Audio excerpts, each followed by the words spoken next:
안녕하세요, 이수입니다. 앞뒤가 똑같은 전화번호 1577. 앞뒤가 똑같은 전화번호 1577. 1577. 이수근의 대리운전 1577. 앞뒤가 똑같은 번호 1577. 대리운전 1577. 앞뒤 똑같이 아파. 아름다운 대한민국 1577. 행복해요. 와!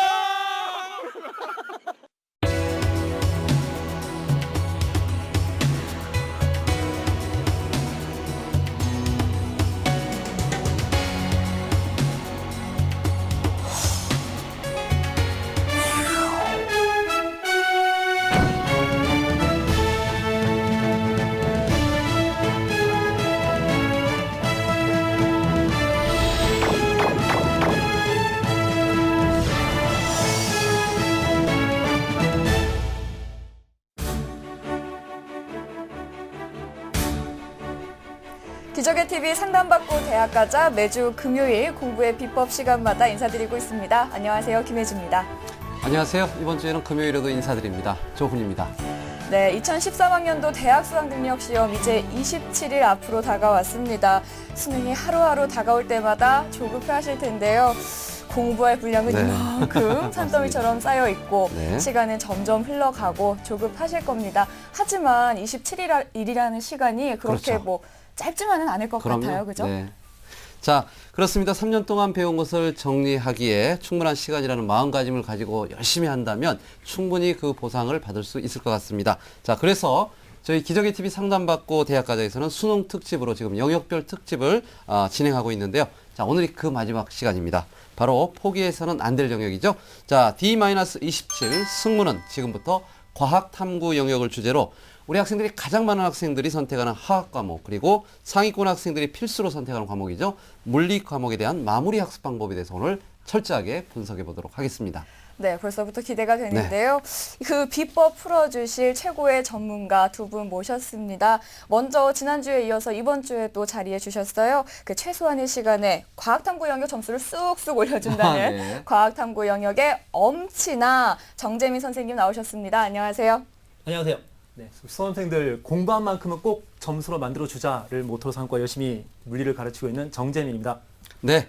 자, 또 한 번의 소문난 과학탐구 영역의 바로 전문가신데요. 16년입니다. 달인이네요. 예, 16년의 노하우가 집약된 강의로 수험생들의 인기를 한 몸에 받고 있는 분입니다. 화학 과목의 절대 강자 김원준 선생 모셨습니다. 안녕하십니까? 네, 안녕하십니까. 케미스트리를 간단히 지배하는 K간지학 강사 김원준입니다. 여러분들 네. 반갑습니다. 네, 이렇게 과학탐구 영역의 최고의 전문가 두 분을 모셨습니다. 본격적인 특강에 앞서서 정재민 선생님께 뭐 좀 여쭤볼게요.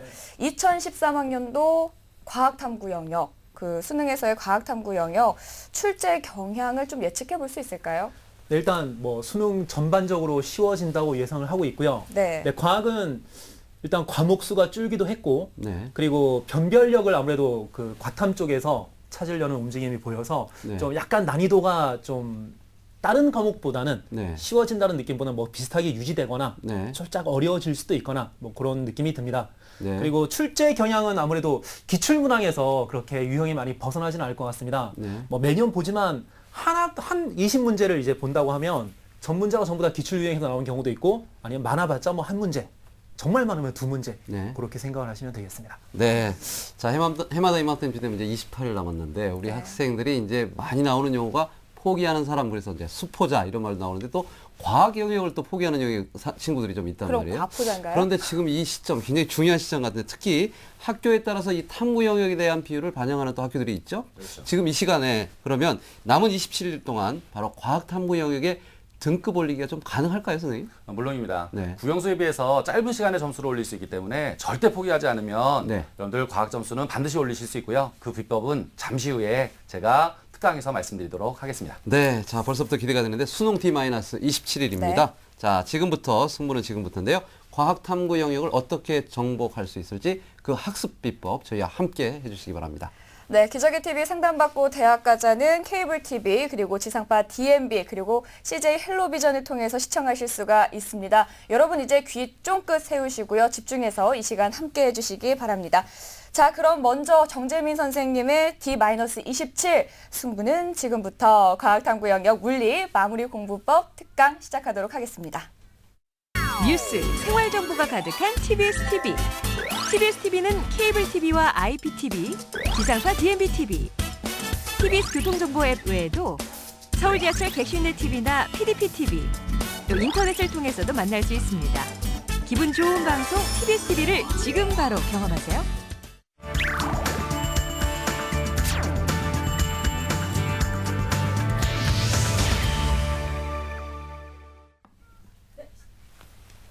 자, 여러분, 항상 수험생들에게 가장 중요한 자료가 되는 게 6월, 9월 평가 문항 아닙니까? 그래서 먼저 올해 9월 평가 문항을 살짝 분석을 한 다음에 공부법을 얘기를 해드리도록 하겠습니다. 항상 그렇지만 6월 평가한 학생들이 물리 할만하네? 쉽게 나왔네? 그래서 문제가 꽤 쉽게 나왔지만 9월을 보고 나서는 선생님 시간이 좀 부족해요. 네, 뭔가 제가 부족한 게 이렇게 좀 어렵다는 학생들이 많았어요. 그래서 매년 그렇습니다. 매년 6월은 살짝 쉽게 9월은 살짝 어렵게 해서 난이도 조절을 이제 수능 때 하는 거죠. 그렇게 생각하면 되니까 9월 때 좀 시간이 부족했다든가 생각보다 좀 성적이 안 나왔던 학생들도 너무 실망하지 마시고 네, 하던 대로 하시면 되는데 하던 대로 한다는 게 중요하죠. 어떻게 해야 되는가? 네, 그게 중요한데요. 항상 과탐은 누차 얘기지만 제일 중요한 게 개념과 기출 유형 아닙니까? 그죠? 네. 개념과 기출 유형입니다. 그래서 그래서 9월 평가원 문항도 봤을 때 학생들이 좀 어려워했지만 기출 유형에서 많이 벗어나지 않았다는 걸 먼저 좀 보여드리고 싶습니다. 그래서 9월 평가원에서 학생들이 가장 정답률이 좀 많이 떨어진 어려워했던 문항들을 중심으로 기출 유형과 어떻게 관련되는지 좀 보여드리도록 하겠습니다. 일단 화면을 좀 보시면 지금 나오는 화면이 9월 평가원 16번 문항의 간섭 문제죠. 보시면 이걸 왜 학생들이 많이 당황스러워했냐 하면 학생들이 직선파의 간섭에 대해서 아주 생소해합니다. 많이들 배우는 게 물결파, 원형파의 간섭 또는 빛의 간섭인데 지금 문제를 보시면 아시겠지만 파동이 직선 모양으로 생겼죠. 네. 이런 거는 선생님 풀어본 적이 없습니다. 그래서 학생들이 좀 많이 틀리긴 했는데 기출 유형을 잘 살펴보면 다음 화면을 보시면 2009년 9월에 비슷한 유형이 나왔다는 거죠. 두 개의 직선파가 만나면서 간섭 무늬를 나타내는데 그 무늬를 분석하는 문항이었습니다. 그래서 이런 문제들은 일단은 여러분 간섭에 대한 기본 개념을 잘 가지고 있어야 돼요. 간섭에 대한 기본 개념을 잘 가지고 있었는데 내가 배웠던 거랑 달라.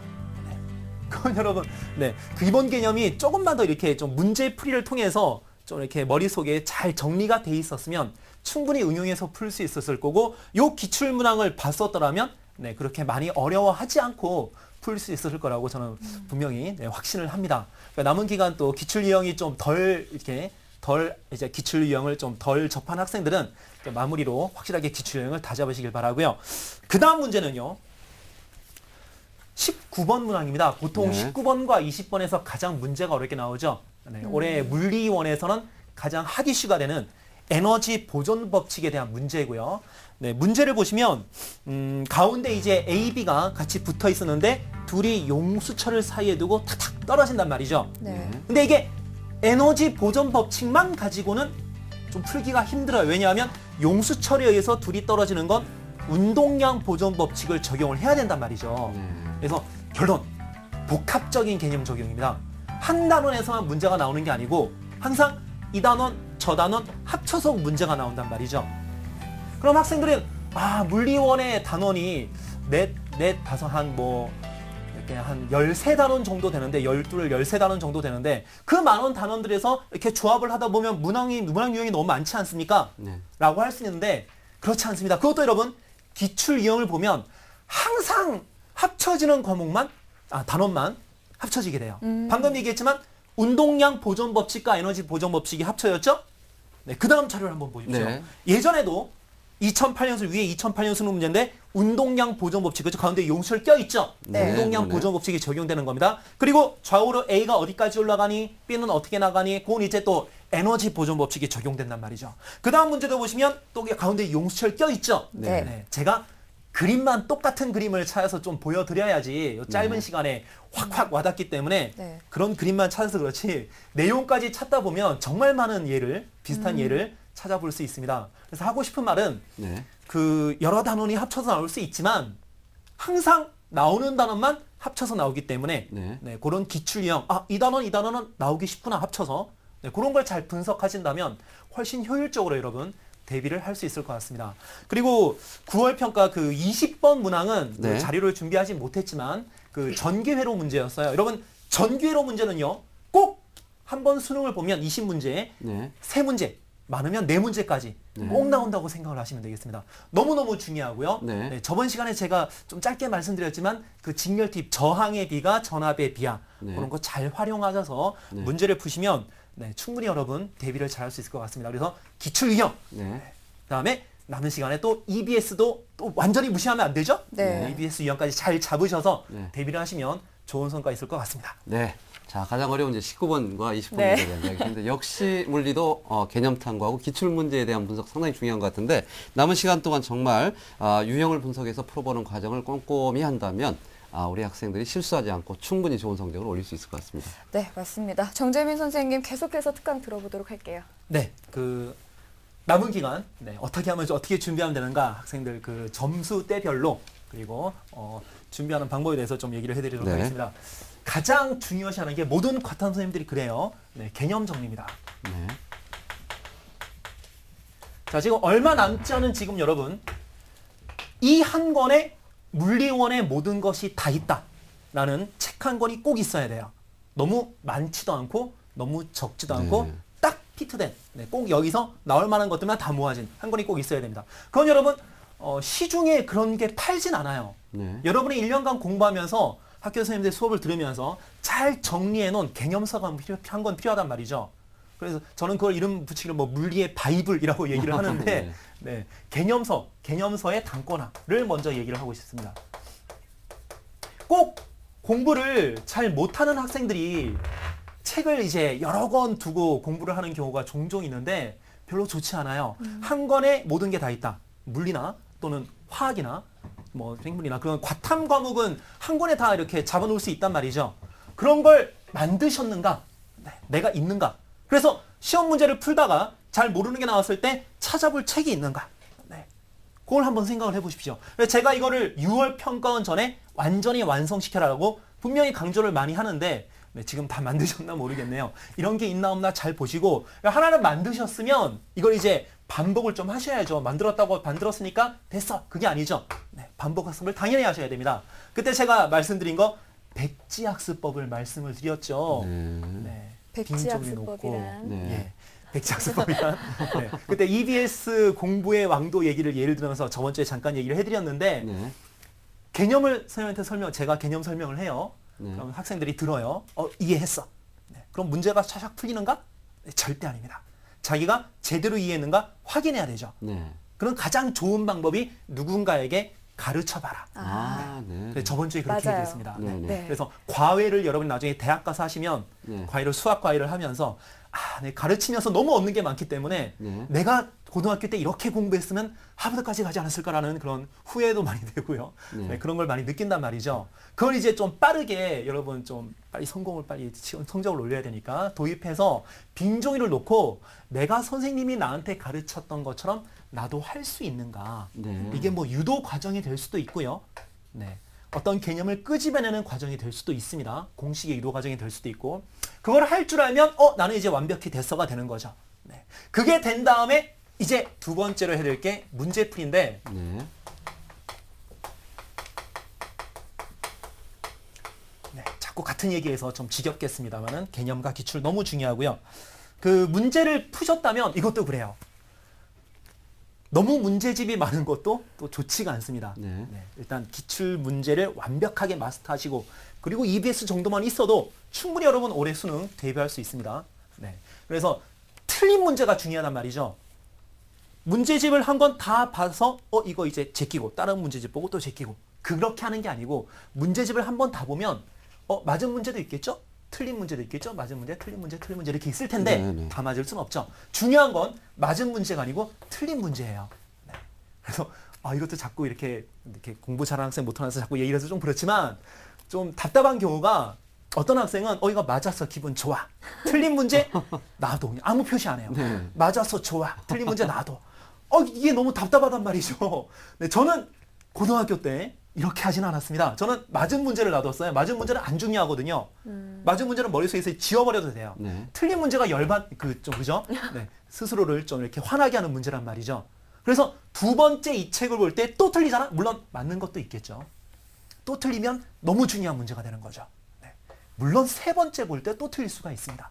네. 고질화된 자신의 약점이죠. 네. 이걸 이제 캐치해서 제거하지 못하면 여러분은 그죠? 한 번 졌던 문제에 또 지고 네. 그러면 안 되잖아요. 그죠? 네. 반드시 내가 틀린 문제는 확실하게 잡고 넘어간다라는 그런 신념을 가지고 이게 오답 노트 정리죠. 오답 노트 정리가 그죠? 예전에 뭐 여학생들을 많이 보면 이렇게 문제를 오려서 이렇게 붙이고 이쁘게 공책 만들고 네. 꼭 그렇게 하라는 거 아닙니다. 네. 네. 남학생들은 그냥 모의고사 문제집 이런 문제집에 틀린 체크만 잘 해놔도 네. 나중에 그거 다시 보면 되거든요. 네. 오답 노트가 꼭 노트를 만들라는 게 아니에요. 너무 부담 갖지 마시고 네. 그렇게 좀 잘 만들어 주시면 네. 되겠습니다. 네. 그리고 저번 시간에 네네. 제가 마지막에 갑자기 과탐 공부 시간을 얼마나 할애해야 될까요? 그렇죠. 라는 질문에 네. 좀 대본에 없던 질문이었어요. 네. 제가 좀 당황스러워서 대답을 못해서 이번 시간에 그걸 좀 준비를 했는데 네. 좀 자료를 만들어 왔습니다. 네. 각 대학별로 수능 과목 반영 비율을 좀 조사를 해왔단 말이죠. 네, 네. 그 자료를 좀 보시고 말씀을 좀 드리겠습니다. 일단 서울의 주요 대학들 그 반영 비율인데 보시면 아시겠지만 경희대 같은 경우는 수학과 과탐이 똑같지 않습니까? 그죠? 그렇죠. 고려대도 네. 그렇고요. 물론 다 그런 건 서강대나 서울대 같은 경우는 과탐 반영 비율이 뭐 수학보다는 좀 낮지만 그래도 서강대 같은 경우는 언어보다는 좀 높죠? 네. 서울대는 제일 낮으니까 딱히 할 말은 없네요. 네. 어쨌든 중요한 거, 그다음 자료도 좀 볼까요? 네. 그다음 성균관대, 연세대 다 보시면 과탐 반영 비율이 수학과 비슷하죠? 네. 그리고 이화여대, 한양대 같은 경우는 좀 낮긴 하지만 그래도 전체적으로 평균 맨 밑에 평균을 보시면 과탐 반영 비율이 29%. 수리 그렇죠. 네. 29%로 수리 다음임을 볼 수가 있습니다. 네. 이 자료를 보시면서 여러분 일단 두 가지를 말씀드리고 싶은데 과탐이 중요하다는 것. 네. 그래서 그 전체 공부 시간의 25에서 30%까지는 좀 할애를 해야 되지 않을까라는 네. 생각이 들고요. 그리고 이 자료를 보시면서 저거 내가 시험 보고 싶은 학교인데 처음 봐. 그런 분들은 또 반성하셔야 됩니다. 네. 자기가 가고 싶은 학교는 한 번 정도는 인터넷으로 입시처를 좀 들어가 보고 직접 뭐 이렇게 통화도 해보고 수시 문제는 어떻게 나와요? 뭐 반영 비율은 어떻게 돼요? 한 번 정도는 꼭 한번 여러분들이 찾아보셔야 됩니다. 워낙 입시가 좀 복잡해지고 하다 보니까 좀 정보전 비슷한 그런 환경을 만들거든요. 네. 그러니까 여러분들도 자기가 가고자 하는 대학은 꼭 한 번 정도는 찾아보시고 방금 제가 보여드렸던 자료에 있었으면 다행이지만 혹시 없었으면 꼭 입시처 들어가서 확인을 한번 꼭 해보시기 바랍니다. 네. 그러면 이제 우리 학생들이 지금 성적이 좋은 학생과 안 좋은 학생의 이야기인데 네네. 성적대별로 공부하는 방법이 있을 것 같은데 네, 어떻습니까? 지금 간단하게 네. 말씀을 좀 해드리도록 예. 하겠습니다. 일단 상위권을 먼저 좀 말씀을 해드릴게요. 뭐 1에서 2등급 정도 되겠는데 한두 개씩 틀리는 학생들이죠. 네. 네. 그래서 제가 아까도 말씀드렸지만 물리 다른 과목은 제가 정확히 모르겠지만 물리는 난이도 상, 중, 하 문제 난이도요. 난이도 상위 문제가 보통 이제 한 문제에서 두 문제, 뭐 두 문제가 나왔다고 칠게요. 예를 들어서 난이도 중인 문제가 보통 뭐 7, 8문제인데 8문제가 나왔다고 치고 난이도 하위 문제가 뭐 10문제가 나왔다고 칩시다. 네. 그럼 이런 학생들이 이 문제를 못 푸는 이유가 크게 두 개로 나눠요. 문제가 어려워서 못 푸는 경우가 있고 또 하나 시간이 부족한 경우가 네. 있습니다. 그래서 나중에 보면 풀 수 있었는데 내가 시간이 부족해서 그 두 가지 이유로 자기가 어떤 유형인지 잘 파악을 하시고요. 문제가 좀 어려웠다는 학생들은 좀 어려운 문제 찾아서 풀어야겠죠? 공부 방법을. 근데 시간이 부족했다는 학생들은 이걸 푸는 게 아니고 이걸 푸는데 초점을 맞춰야 됩니다. 네. 왜냐하면 제가 분명히 말씀드리지만 쉬운 문제는 30초를 넘어가면 안 돼요. 네. 그리고 난이도 중 문제, 1분 30초와 대략 한 90초 정도, 80에서 90초 정도를 보라고 합니다. 이렇게 계산을 해보시면 전체 30분 중에 얘가 이제 문제당 3분에서 5분까지 여유가 주어져요. 네. 이런 문제에서 시간이 오래 걸리는 학생들은 아니거든요. 빠르고 대신 정확해야 됩니다. 빠르기만 하면 안 돼요. 빠르고 정확하게 푸시고 여기서 시간 투자를 확실히 하셔서 이 문제를 이제 정복하는데 초점을 맞춰야 되고요. 시간이 남는데요? 그런 분들은 좀 어려운 문제를 푸는 연습이 좀 덜 된 거죠. 네. 어려운 문제를 찾아서 푸시면 되겠습니다. 그리고 중위권 이제 3등급에서 5등급 정도 되는 학생들은 기출 문제를 찾아 푸는 것도 물론 중요하지만 이 중위권 학생들은 네. 개념 다시 한번 네. 반복을 하시길 바랍니다. 개념이 확실하게 안 잡힌 경우가 많거든요. 이 개념은 어떤 개념 여러분? 개념을 공부하고 넘어가고 그런 학생들보다는 개념을 공부했으면 이게 문제로 어떻게 출제되지? 반드시 문제랑 연결을 하세요. 그래서 운동량 보존 법칙을 배웠으면 운동량 보존 법칙 이해했어. 끝이 아니고 이게 어떻게 문제로 나오지? 까지 가야 됩니다. 그러면 효율적이고 시간도 줄고 공부하는 시간도 줄이면서 많은 효과를 얻을 수가 있고요. 마지막으로 이제 뭐 5등급 이상 되는 하위권 학생들은 문제를 개념도 중요하죠, 당연히. 네. 개념 정리, 개념서가 덜 돼 있을 수도 있어요. 바이블을 만드셔야 됩니다. 이 한 권에 다 있다. 개념 정리하시고요.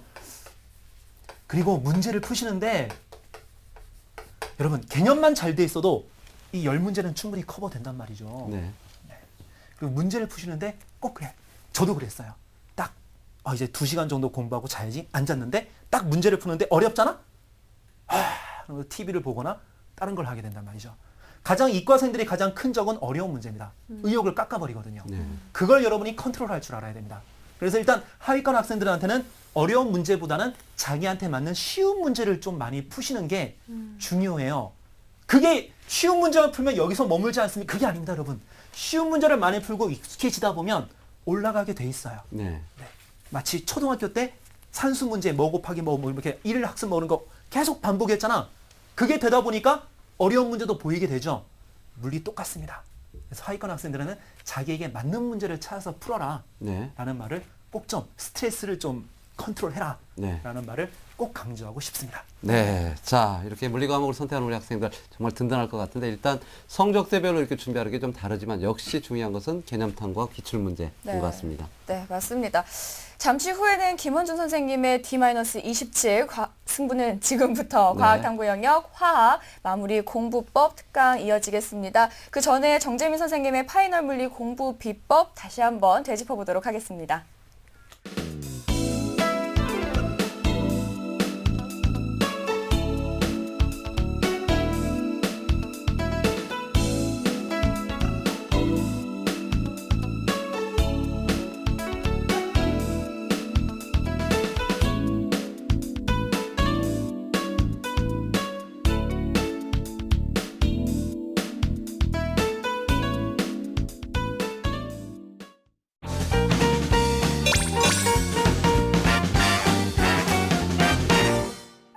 이제는 전체적으로 아우를 수 있는 능력을 키우시는 게 중요해요.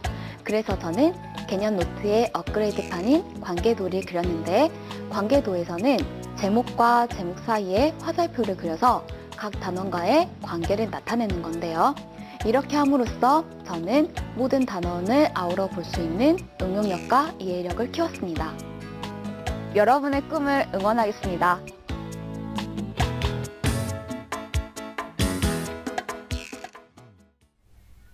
네, 화학의 절대 강자십니다. 김원준 선생님, 재밌는 강의 한번 들어보도록 할게요. 선생님 부탁드립니다. 네. 여러분들 이제 얼마 남지 않은 기간인데 아주 요점만 간단히 한번 말씀드려 볼게요. 네. 좀 전에 전재임 선생님께서 말씀하신 것처럼 가장 중요한 것은 뭐니 해도 9월 모의평가입니다. 그래서 9월 모의평가들을 어떻게 여러분들이 나오고 있는지 그 출제 경향을 한번 얘기해 보고요. 그리고 난이도를 한번 살짝 확인해 볼게요. 그리고 나서 현재 EBS에서 약 70% 정도가 연관돼 있다고 하는데 그렇다면 진짜 모의고사 9월 모평에서 EBS 교재에서 나왔었는지 한번 확인해 보고요. 그리고 마지막으로 그렇다면 우리는 이제 앞으로 이 남은 짧은 기간 동안 어떻게 공부를 하는 게 가장 좋은 학습법인지 이렇게 세 가지에 대해서 한번 말씀을 드려보도록 하겠습니다. 자, 일단 수능 마무리에서 가장 중요한 것이 아무래도 9월 모평이죠. 이 9월 모평은 반드시 여러분들이 잘 분석하셔야 되는데요. 일반적으로 보면 작년 수능 문제랑은 아주 비슷했었고요. 6월 모평보다는 약간 어려웠었습니다. 난이도가 이 정도 되면 이제 나는 어떻게 공부해야 될까 그런 것들 잘 생각하셔야겠는데요. EBS 교재와 연관이 돼 있으니까 아무래도 남은 기간 동안은 EBS 교재를 충실히 보면서 거기 있는 문제들을 하나씩 확인하셔야 될 겁니다. 자, 그러면 일단 9월 모평에서 어떤 문제들이 나왔었는지 출제 경향을 한번 보죠. 일단 화원을 보면 9월 모평에서는 일단 약간 어렵게 느껴졌었어요. 이유는 세네 문제가 아주 고난이 문제로 학생들이 손대기가 아주 어려웠던 문제들이 있었어요. 그걸 제외하고는 나머지들은 그리 어렵지 않았었어요. 그 세네 문제가 변별력을 딱 나눠줄 수 있는 갖췄다고 제가 판단하게 되고요. 그리고 또 하나는 출제 경향을 보면 EBS하고 연계를 시켰다고 하는데 어떤 교재를 봐도 다 비슷하게 연계되어 있기 때문에 기본 개념들이 비슷하기 때문에 피부로 와닿는 그런 연계율은 크지 않았을 것으로 생각됩니다. 자, 그렇다면 단원별 문항수를 한번 확인해 보자고요. 일단 화면 보면서 한번 설명해 드리겠습니다. 네. 화면을 보면 6월 모의평가나 9월 모의평가의 문제수와 작년 수능 문제의 그 문항수를 보면 거의 단원마다 비슷비슷하게 뭐 한두 문제 위로 왔다 갔다 하긴 하지만 거의 비슷하게 전범위에서 골고루 나오고 있죠. 그렇다면 우리는 여기서 트리한 문항들을 반드시 분석해 볼 필요가 있습니다. 여러분들도 분석을 할 때 저처럼 분석을 하시면 이게 나중에 수능에서 여러분들한테 도움이 되실 거예요. 자, 화면을 보면서 한번 두 문제 정도를 확인해 보도록 하겠습니다. 9월 모의평가 문제의 화학원의 15번 문제였었는데요. 네. 이 문제는 같은 질량의 두 기체, 항상 나오는 단어거든요. 같은 질량의 기체. 거기 그래프를 보시면 밀도와 온도, 또 하나는 밀도와 압력. 이렇게 그래프를 해석해서 거기에 보시면 보기에 부피당 분자수, 평균 에너지, 분자 간 거리, 부피, 온도 이런 것들을 모두 해석해야 하는 고난도 문제였습니다. 이런 것들이 나한테 부족한지 아니면 내가 이걸 못 해결하는지를 확인해 내셔야 되고요. 자, 두 번째 문제 한번 볼까요? 화면을 보면서 설명해 드릴게요. 두 번째 문제는 20번 문제였었는데요. 물리와 마찬가지로 20번 문제는 굉장히 어려운 문제입니다. 산과 염기에 중합하는 문제였었는데요. 거기 보면 그래프와 옆에 있는 표가 있죠. 그래프의 세로축을 보시면 총 양이온수가 나와 있습니다. 이 양이온수를 잘 분석을 해서 해석을 한 다음 보기에 보시면 단위 부피당 양이온수, 총 이온수, 뭐 생성된 물의 양이라는 것들을 모두 다 확인해내야 하는 아주 어려운 고난도 문제였습니다. 그런데 이러한 유형들은 전부 다 학생들이 나온다는 걸 알고 있어요. 그런데 자꾸 틀린다 이거죠. 그럴 때는 자기만의 비법으로 이런 걸 공략해야겠다, 요렇게 하겠다를 여러분들이 반드시 확인해 놓고 계셔야 돼요.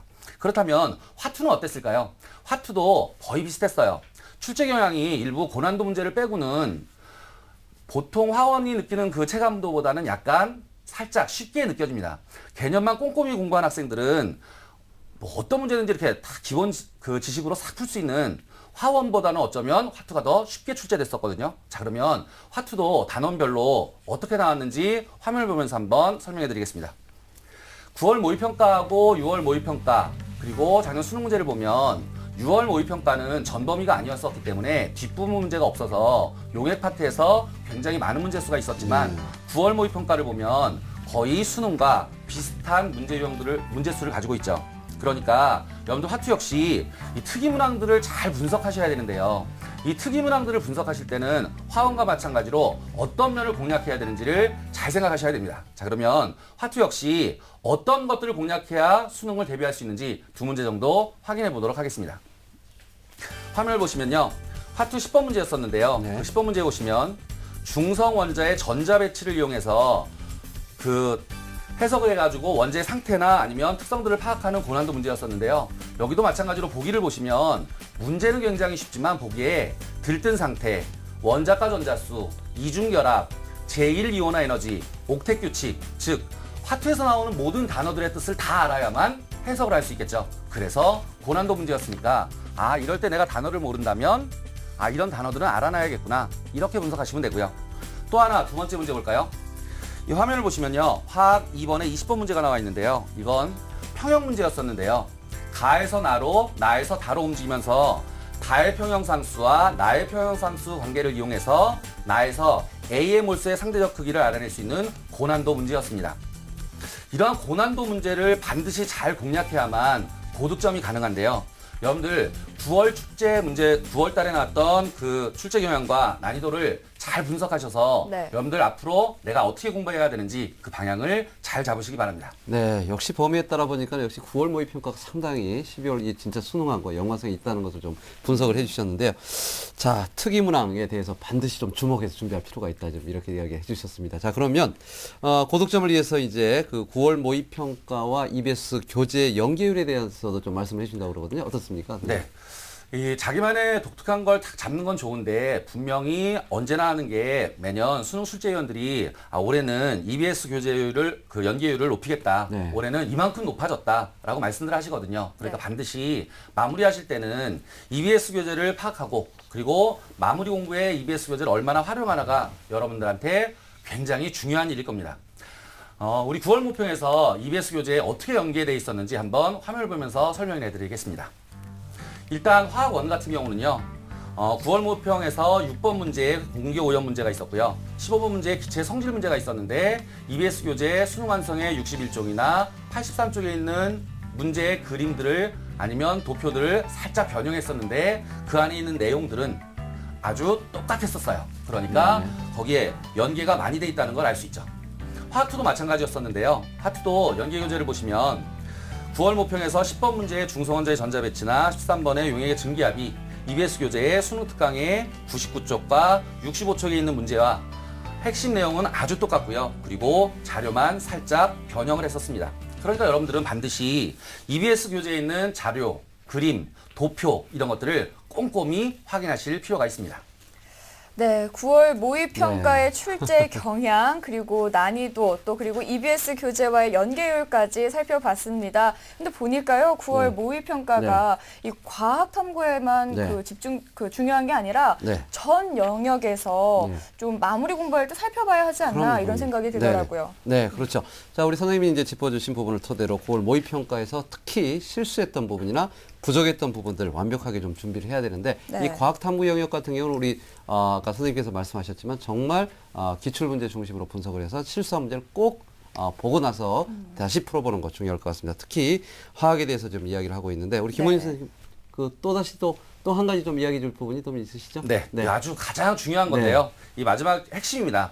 우리가 지금 2013년 수능 대비를 하는데 마무리, 이 며칠 안 남은 동안 어떻게 내가 학습을 해야 하는지 그 마무리 학습법을 제가 한 5가지 정도로 정리를 해봤는데요.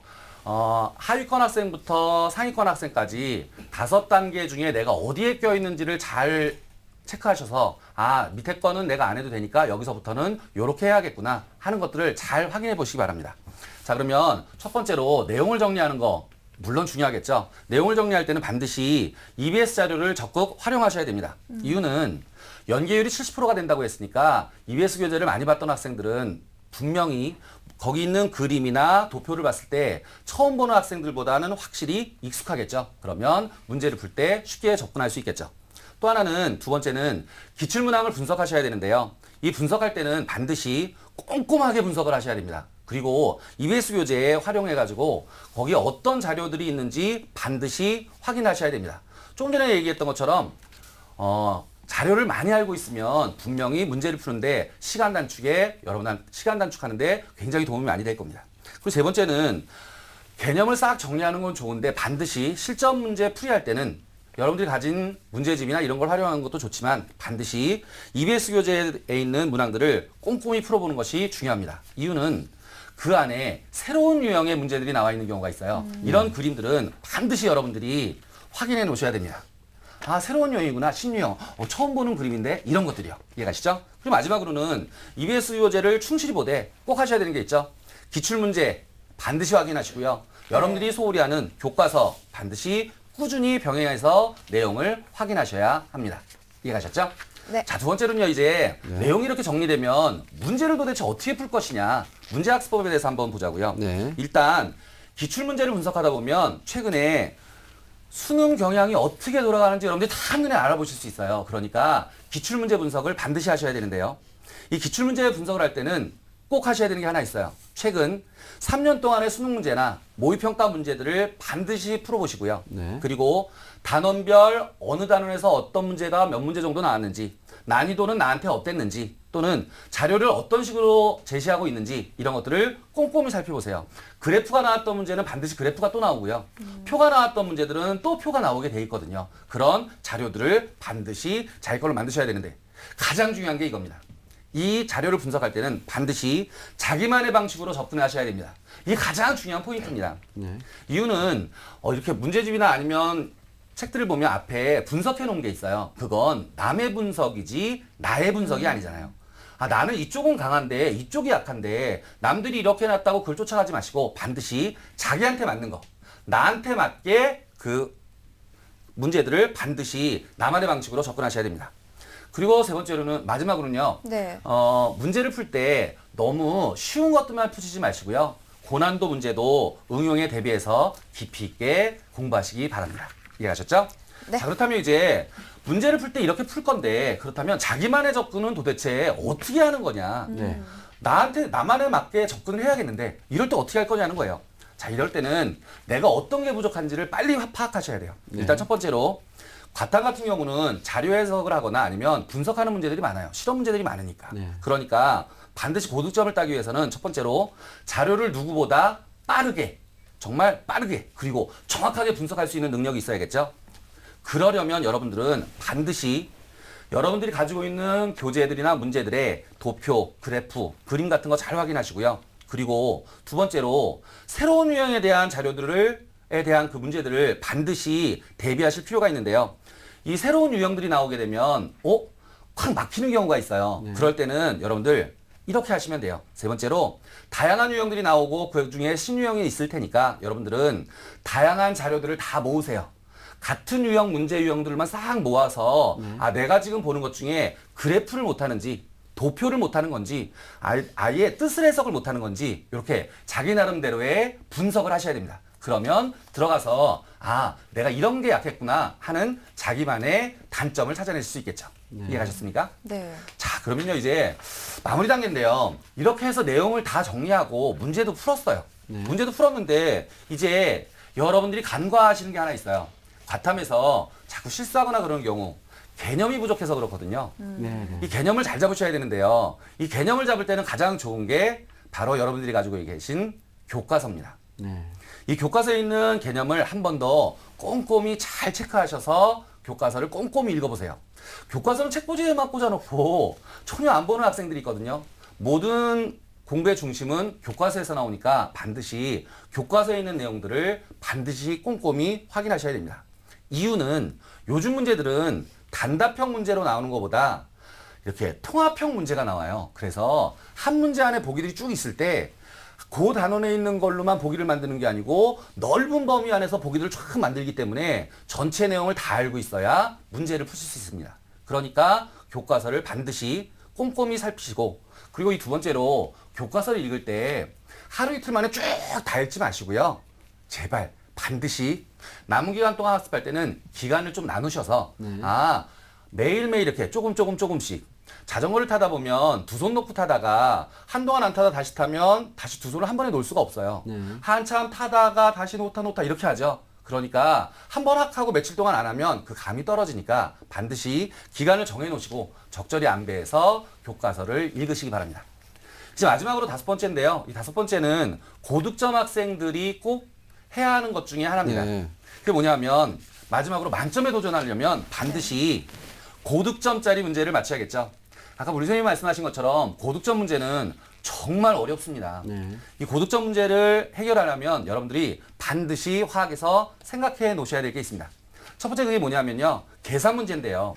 이 계산 문제가 예전에는 단순하게 계산하는 과정들이 나왔었는데 지금은 이 계산 문제가 다소 복잡하게 얽혀 있어요. 그러니까 여러분들 반드시 고난도 계산 문제에 대비하고 계셔야 됩니다.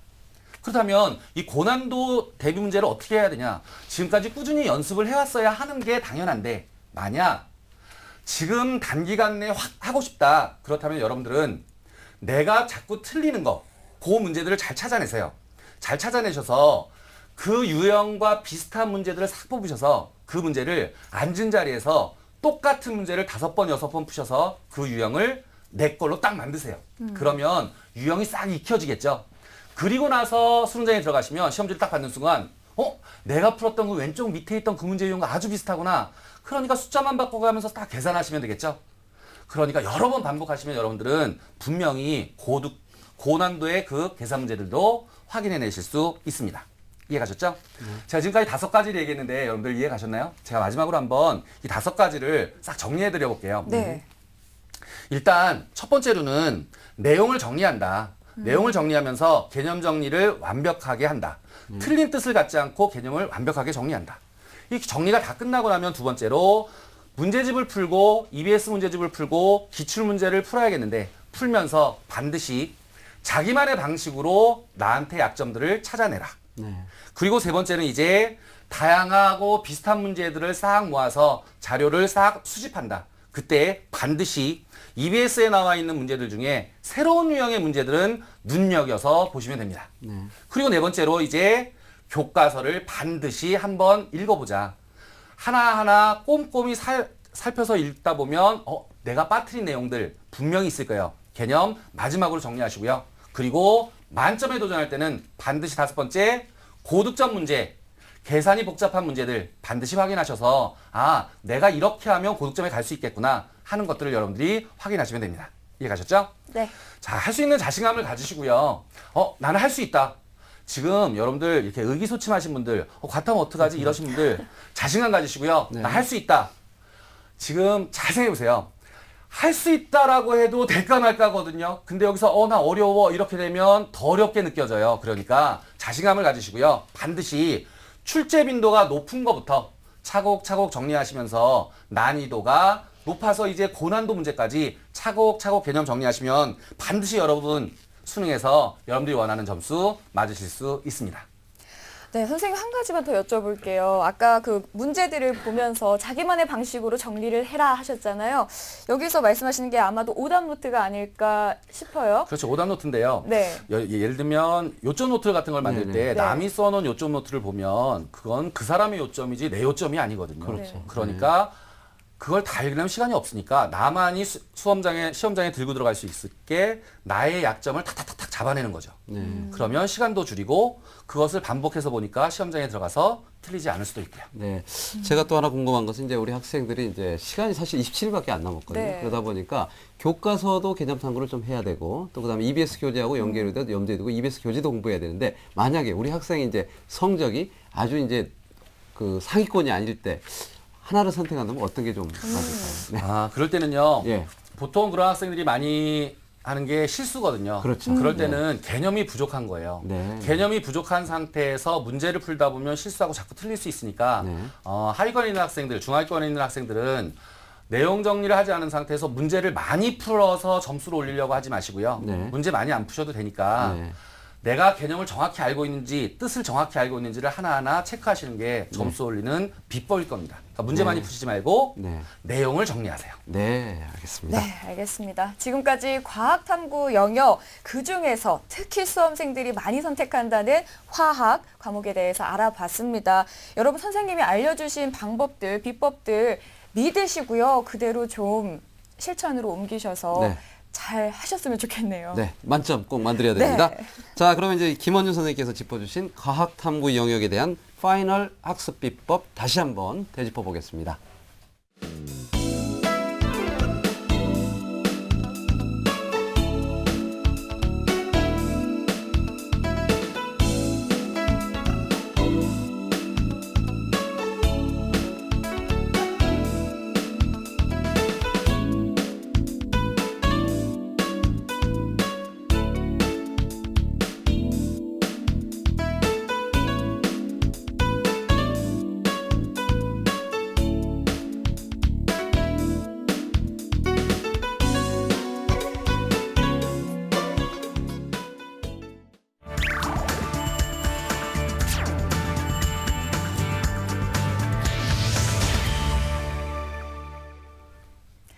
네, 수능이 27일 남았습니다.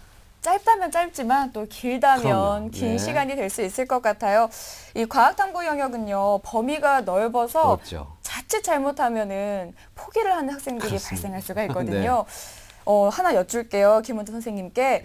이 과학탐구 지금 27일이 남았지 않습니까? 네네. 공부를 할 때 조금씩 나눠서 공부를 하는 게 좋을까요? 아니면은 좀 뭐 개념 정리를 한꺼번에 몰아서 싹 하고 또 문제풀이도 한꺼번에 싹 몰아서 하고 하는 게 좋을까요? 어떻게 스케줄을 짜면은 좀 효율적으로 공부를 할 수 있을까 궁금합니다. 네, 이 과탐 과목은요, 국영수와 달리 아주 짧은 시간 내에 점수의 효과를 많이 얻을 수 있는 과목이거든요. 네. 그러니까 한 번에 몰아치기 하는 것보다는 네. 하루에 일정 시간을 두고 차곡차곡 하는 게 좋고요. 네. 그다음 자기 수준에 맞는 내용들을 공부하는 게 좋은데 개념을 정리하는 거는 당연히 매일매일 해야 되고요. 얼마 안 네. 남았으니까. 네. 그것보다 중요한 건 네. 저 같으면 이렇게 할 것 같아요. 저희한테 과탐 한 과목당 주어진 시험 시간이 30분이기 때문에 네. 한 25분 정도를 투자해서 30분이면 5분 정도는 답안지 쓰면서 확인해야 되니까 남은 27일 동안은 자기가 가지고 있는 모의고사 문제집이나 뭐 기출 문제집들을 25분 시간을 재면서 네. 매일 하루에 한 회씩 싹 풀어가면서 그걸로 정리하는 게 네. 아마 좋을 것 같고요. 몰아치기 하는 것보다는 네. 아무래도 매일매일 조금씩 네. 조금씩 계속하는 게 효과가 좋을 것 같습니다. 네, 그렇군요. 자, 우리 그 논술에 대한 얘기를 좀 해보고 싶은데 네. 자연계 논술 같은 경우는 아무래도 인문사회계 논술하고 달라서 이 수능하고 좀 비슷하게 이렇게 출제되는 경향도 있고 그걸 또 같이 공부하는 학생들이 있는데요. 지금 물리 같은 경우는 특히 그 상위권 학생들이 선택을 많이 하는데 이렇게 논술하고 수능을 이렇게 한꺼번에 잡는 방법 어떤 것을 좀 염두에 둬야 될까요? 예, 저 논술 강의를 쭉 하고 있는데 네. 논술 많이 쉬워졌습니다. 네, 네. 특히 올해 고대 예시문항을 보면 그 물리 1 수준으로 나왔단 말이죠. 네. 그걸 이제 물리 2까지 잘 아는 학생들이 물리 2의 개념을 활용해서 풀면 제시문에 나오지 않은 개념을 활용해서 감점을 내버린대요. 아, 네. 그러니까 제시문에 나온 걸 잘 보고 쉽게 내려고 그 출제 의도도 물리 1 수준만 해도 풀 수 있게끔 나와. 고려대가 그렇게 하고 있으니 네. 다른 학교도 아마 그렇지 않을까. 네. 그래서 수능대 그 논술의 공부 비중을 9대 1로 두라고 얘기를 하고 있습니다. 아, 네. 수능만 착실히 되면 논술은 뭐 글 쓰는 연습 좀 하고 글씨 잘 써야 됩니다. 네. 그렇게만 하면 충분히 풀 수 있으니까 네. 너무 걱정하지 마시고 일단은 수능 대비에 만전을 기하시면 되겠습니다. 네, 그렇습니다. 네, 오늘 D-Day 마이너스 27일 승부는 지금부터 네. 과학탐구 영역을 주제로 특강을 보내드렸습니다. 계속 강조해도 지나침이 없는 것 같아요. 27일 절대 네. 짧지 않은 시간입니다. 그렇습니다. 성적 올리기에 충분한 시간이니까요. 조급해하지 마시고 포기하지 마시고 끝까지 집중하셔서 마무리 정리 잘 하셨으면 좋겠고요. 오늘 함께해 주신 정재민 선생님, 김원준 선생님 고맙습니다. 고맙습니다. 자, 오늘로서 수능 특집 영역별 마무리 공법이 끝났습니다. 자, 각 영역별로 마무리 학습법에 대해서 우리 최고의 선생님들이 나와서 완벽하게 정리를 해주셨으니까 우리 학생들 우리 이 방송을 다시 보기를 통해서 꼭 한 번 더 복습하시고요. 이 역에서 마무리 정리 꼭 잘하시기 바랍니다. 네, 다음 주부터 2주간은요, 수시 2차 원서 접수를 앞두고 이제 좀 고민하고 있는 수험생들을 위해서 집중 상담이 마련이 됐습니다. 6회 지원 중 남은 카드를 어떻게 쓸 것인가 고민하는 친구들은 절대 빼놓지 않고 잘 챙겨서 시청해 주시길 바라겠고요. 저희는 다음 주 이 시간에 다시 인사드리겠습니다. 함께해 주신 여러분 고맙습니다.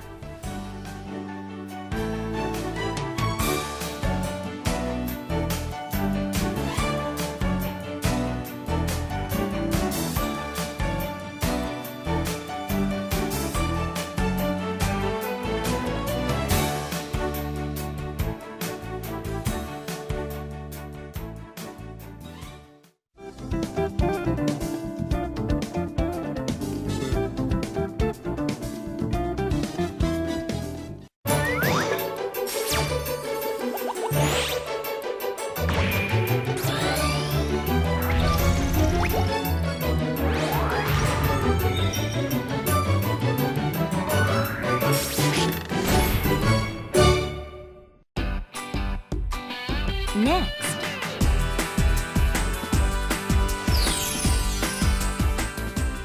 청년희망 프로젝트 공공일자리를 잡아라가 방송됩니다.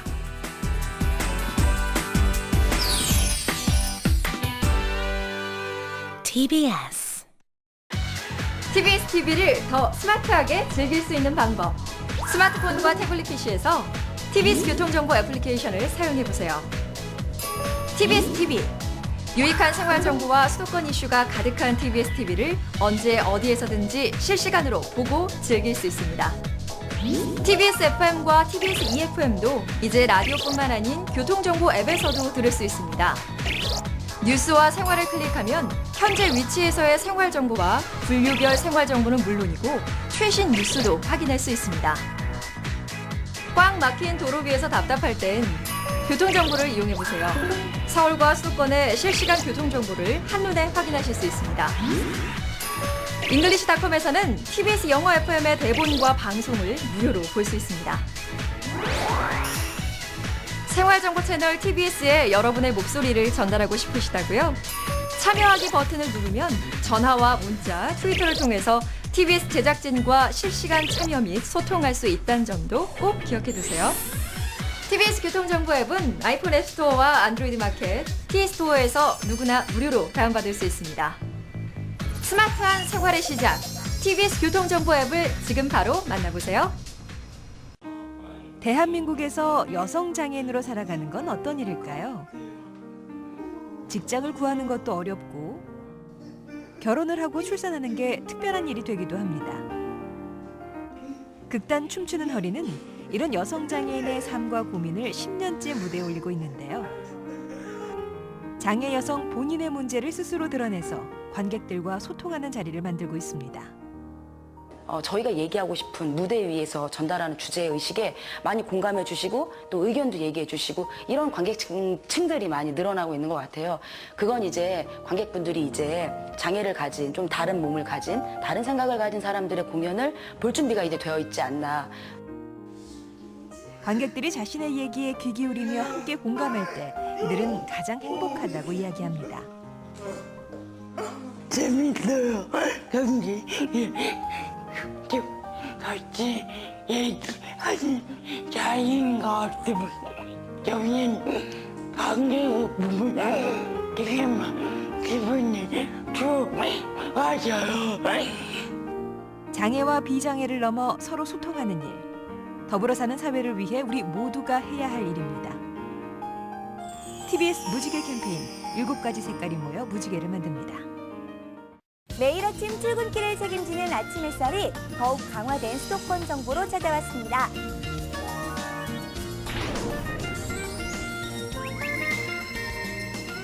수도권 주요 뉴스만을 간추려서 전해드립니다. 수도권 헤드라인. 시사평론가 유창선 박사와 함께 주요 뉴스만을 쏙쏙 파헤칩니다. 유창선의 모닝 브리핑. 김동훈 기자와 함께 국내외 주요 스포츠 경기를 한눈에 알아봅니다. 스포츠 뉴스. 출근길 필수 정보, 교통 정보를 실시간으로 전해드립니다. TBS 교통정보. 네, 매일 아침 7시에서 9시까지 생방송 아침 햇살에서 더욱 강화된 수도권 정보를 확인하세요.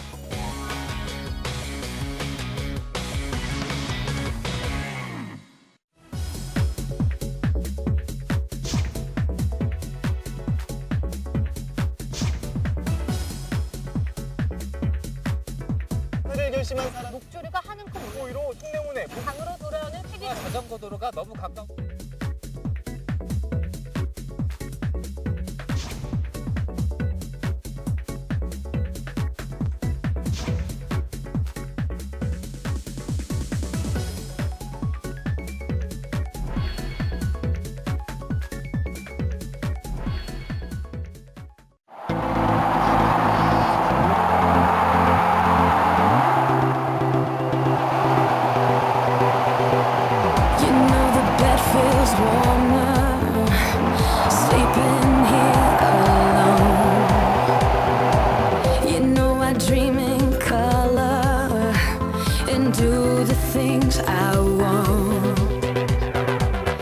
Doesn't kill you, makes you stronger. Stand a little taller. Doesn't mean I'm lonely when I'm alone. When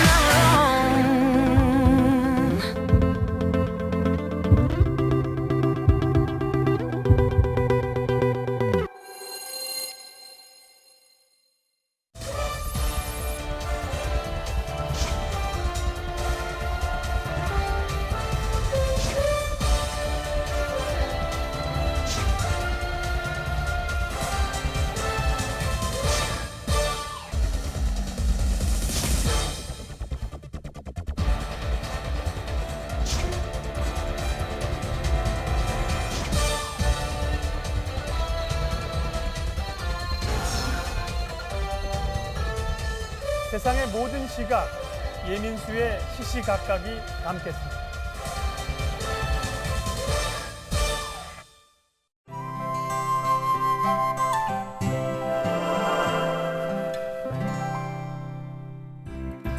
소영아, 천천히 먹어. 이 음식들을 보고 어떻게 참니? 여긴 정말 별의별 요리들이 다 있네. 이 대화에서 잘못된 표현은 무엇일까요? 별의별은 별의별의 잘못된 표현입니다. 별의별은 보통과 다른 갖가지해라는 뜻으로 별의별 고생을 다 했다처럼 쓸 수 있습니다. 읽을 때도 별의별이 아니라 별의별이라고 해야 합니다. 같은 뜻으로 별별이라는 말도 있는데요. 별의별과 별별에 나오는 별, 관형사로 보통과 다르게 두드러지거나 특별한이라는 뜻입니다. 바르게 고친 대화를 다시 들어볼까요? 소영아, 천천히 먹어. 이 음식들을 보고 어떻게 참니? 여긴 정말 별의별 요리들이 다 있네.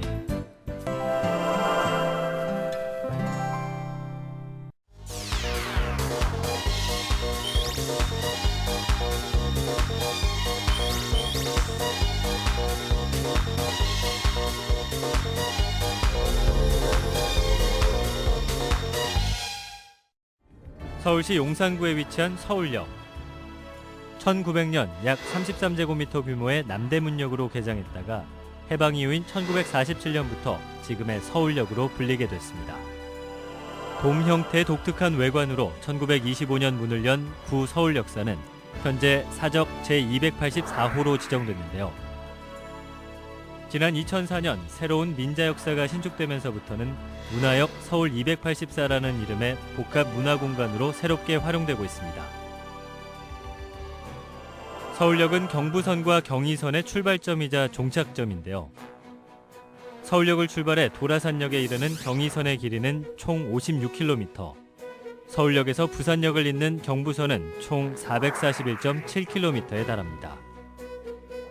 서울역의 승강장 수는 총 12개, 하루 평균 이용객 수는 약 9만여 명에 달한다고 하네요. 올해로 개통 5주년을 맞은 공항철도, 서울역과 인천국제공항을 잇는 공항철도의 이용객 수도 하루 평균 16만 명을 기록하고 있습니다.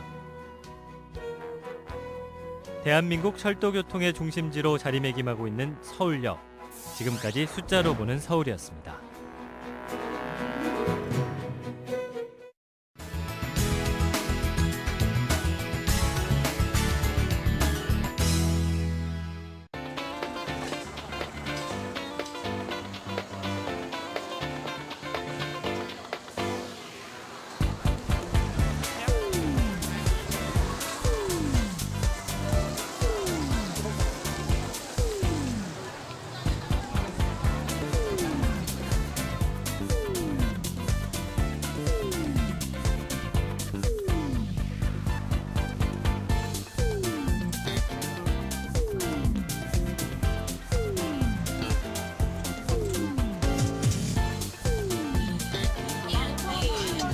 광장시장은 이제 무대로서 예쁜 거랑 저렴한 메이크업 같은 것도 저렴하게 구할 수 있고요. 그리고 아무래도 제일 좋은 거는 싸게 구하는 게 제일 좋은 거 같아요. 귀한 거 찾으러 오는 사람도 많고요. 아니면은 이제 진짜 예쁜 거 메이크업 싸게 가지고 가려고 오는 거 같아요.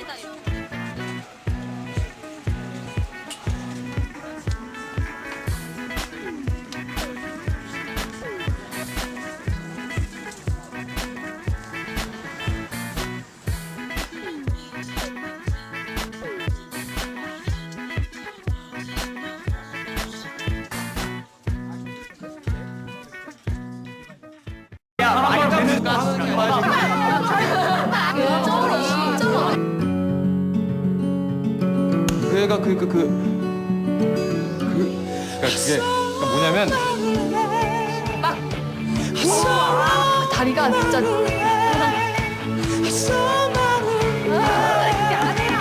당신은 어떻습니까? 아름다운 우리말을 쓰는 당신이 아름답습니다.